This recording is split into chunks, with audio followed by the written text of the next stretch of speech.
안녕하세요. 풋볼 포레스트입니다. 이창호 감독이 이끄는 대한민국 U20 대표팀이 FIFA U20 월드컵에 출전하기 위해 AFC U20 아시안컵 대회를 시작했고, 우리 대표팀은 1차전 시리아 대표팀이라는 만만찮은 팀을 상대로 승리를 따내면서 순조롭게 대회를 시작했고, 2차전 태국 대표팀과의 경기에서도 승리를 거두면서 이번 대회를 상당히 순조로운 분위기로 이끌어가고 있는데, 우리나라 대표팀은 3차전 일본과의 경기에서 로테이션을 돌리는 선택을 하면서 힘든 경기를 했고, 후반 막판 극적인 극장골을 통해 조 1위로 8강에 진출하는 좋은 결과를 만들어내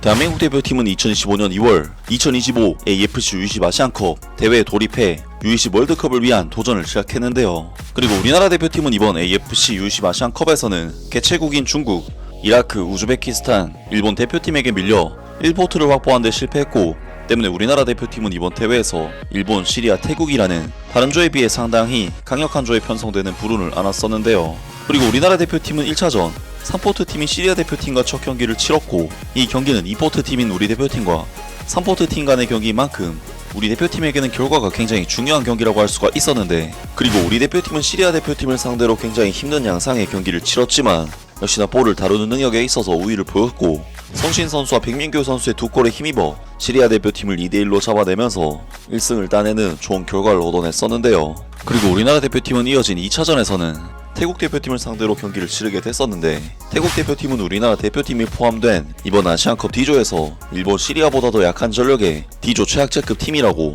평가할 수 있는 팀이었고, 우리 대표팀은 태국 대표팀과의 역대 전적에서도 패배한 적이 없었을 정도로 압도적인 상대 전적도 가지고 있기 때문에 우리 대표팀은 태국 대표팀을 상대로 파울성 플레이에 대한 고생을 하긴 했지만 경기력적으로는 어쨌든 큰 무리 없이 태국 대표팀을 격파하면서 4대1이라는 대승을 거두었고, 이번 대회에서 2경기 동안 2승 6득점 2실점이라는 좋은 성적으로 2차전을 마치게 되었는데요. 우리 대표팀은 이전 전승으로 승점 6점을 기록해 일본 대표팀을 제치고 D조 1위 자리를 차지하는 좋은 결과를 만들어내는데요. 우리나라 대표팀은 태국전 승리를 통해 일단 8강 진출은 확정을 지었지만 조 1위를 결정짓지는 못한 상황에서 조 2위 일본 대표팀과 3차전 경기를 하게 됐습니다. 우리 대표팀으로서는 1위를 하게 되면 C조 2위 우즈베키스탄 대표팀을 만나게 되고, 2위를 하게 되면 C조 1위 이란 대표팀을 만나게 되는데, 물론 우즈베키스탄 대표팀 또한 연령별 대표팀에서는 강한 전력을 지닌 팀이긴 하지만 이란에 비할 정도는 아니고, 8강전에서 승리를 했을 시 4강 상대 또한 우리 대표팀이 D조 1위를 차지했을 경우 사우디아라비아 또는 중국,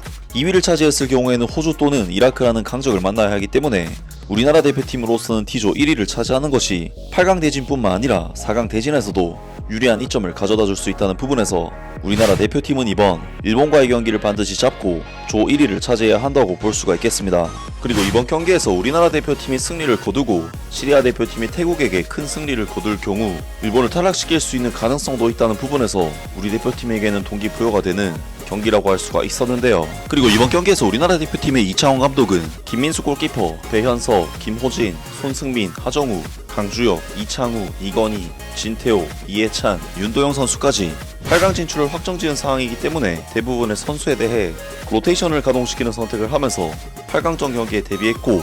다만 이번 대회 에이스 선수인 윤도영 선수의 경우 3경기 연속으로 선발 출전 기회를 받으면서 우리 대표팀의 공격을 이끌게 됐습니다. 그리고 일본 대표팀의 경우 지면 탈락도 가능한 상황인 만큼 주전급 라인업으로 오늘 우리 대표팀과의 경기에 나섰는데요. 이번 경기에서 우리나라 대표팀은 일본 대표팀을 상대로 아무래도 로테이션을 꺼내 들기도 했고, 일본이라는 상대가 이제껏 만났던 상대들 중 가장 강력한 전력을 지닌 팀이기 때문에 평소만큼의 경기 지배력을 전혀 가져가지 못하면서 우리 대표팀으로서는 이번 대회 처음으로 주도적인 경기를 하지 못하는 힘든 경기를 했는데, 전반전 볼 점유율에 있어서는 52대 48로 거의 대등한 싸움을 가져갔지만 슈팅 숫자가 무려 2대 7로 뒤질 정도로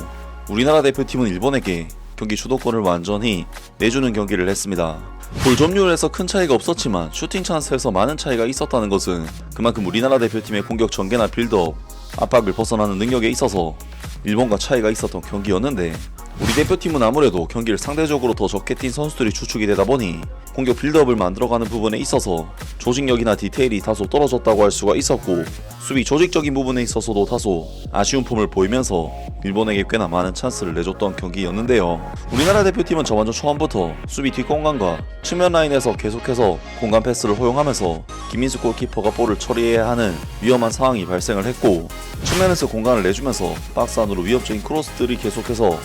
투입이 되는 수비적으로 불안한 모습들을 보였는데, 특히 전반전 25분 우리 대표팀은 오구라 선수가 중거리 슈팅을 때리는 상황에서도 엠마킹이 붙지 않으면서 일본에게 유효 슈팅을 내주었고 김민수 골키퍼가 간신히 막아냈습니다. 그리고 우리 대표팀은 27분에 또다시 수비가 붙지 않으면서 위협적인 크로스를 허용을 했는데 이것을 김민수 선수가 제대로 된 볼 처리를 하지 못하면서 소마 칸다 선수에게 치명적인 선제 실점을 내주고 말았습니다. 물론 우리 대표팀의 이번 실점 장면은 김민수 골키퍼의 명백한 실책성 플레이라고 할 수가 있었지만 우리나라 대표팀은 애초에 볼이 바깥에 있을 때 페널티 박스 안으로 볼이 들어오지 못하도록 적극적인 수비와 차단을 전혀 보여주지 못했기 때문에 발생한 상황이라고 할 수가 있었는데요. 그리고 우리 대표팀은 실점 이후에도 위협적인 크로스를 박스 안에 내주면서 추가골을 실점할 위기에 빠지기도 했는데 확실히 우리나라 대표팀은 골키퍼를 포함해 수비 라인 전체가 바뀌었기 때문에 제대로 된 수비력과 경기력을 보이지 못했습니다. 그리고 우리나라 대표팀의 수비에서의 부진은 공격에서도 사실 크게 다를 바가 없었는데 우리나라 대표팀은 계속해서 단순한 플레이를 펼치면서 상대를 위협할 만한 공격성을 전혀 보여주지 못했고 그나마 나왔던 하정우 선수의 결정적인 단독 찬스는 골키퍼의 선방에 막히면서 무산이 됐으며 전반전 막판에는 강주혁 선수의 크로스를 하정우 선수가 헤더로 마무리하면서 좋은 찬스를 만들었지만 이 또한 일본 골키퍼에게 막히면서 우리나라 대표팀은 오늘 일본 대표팀과의 3차전 경기 전반전을 0대1이라는 아쉬운 스코어로 마무리를 하게 되었습니다. 그리고 대한민국의 이창호 감독은 징계성 교체인지 아니면 미리 약속이 됐었던 것인지는 모르겠지만 실책을 저지른 김민수 골키퍼를 후반전 시작과 동시에 교체시켜버렸고 지난 태국과의 경기에서 득점을 터뜨리면서 경기를 끝내버렸던 김태원 선수와 박승수 선수를 투입해 보다 공격적으로 경기에 나섰는데 우리 대표팀은 선수 교체를 대거 가져갔음에도 이렇다 할 경기력적인 변화를 가져가지 못하면서 일본 대표팀에게 계속해서 끌려가는 경기를 했지만 후반전 추가 시간 이번 대회 최고의 활약을 펼치고 있는 김태원 선수가 그야말로 환상적인 중거리 슈팅으로 득점을 터뜨리면서 동점을 만들었고 결국 우리 대표팀은 일본 대표팀과의 이번 3차전 경기를 1대1 무승부로 마무리하게 되면서 D조에서 2승 1무 0패를 기록 D조 1위로 8강 진출에 성공하는 굉장히 좋은 결과를 얻게 되었습니다. 우리나라 대표팀으로서는 이번 경기에서 졌다면 C조에서 전승을 거둔 이란을 만나야 하는 상황이었기 때문에 엄청난 위기라고 할 수 있었고 이란을 이기더라도 4강에서 이라크나 호주를 만나야 하는 상황인 만큼 험난한 일정이 될 뻔했지만 이번 김태원 선수의 극장 동점골을 통해 우리나라 대표팀은 8강에서는 우즈벡, 4강에서는 중국 또는 호주라는 비교적 쉬운 대진을 받게 되었고 반대로 일본 대표팀은 이란과 이라크, 호주를 상대해야 하는 힘든 대진을 받게 되었습니다. 정말 우리 대표팀에게 이번 경기 결과는 로테이션을 돌리고 1위를 지켜냈다는 부분에서 최선의 결과라고 할 수가 있는데 과연 우리 대표팀이 이번 대회에서 우승의 꿈을 이룰 수 있을지 앞으로 있을 경기도 기대를 해보겠습니다. 아무튼 오늘 영상은 여기까지고요. 영상 재밌게 보셨다면 구독과 좋아요 그리고 댓글 부탁드립니다. 감사합니다.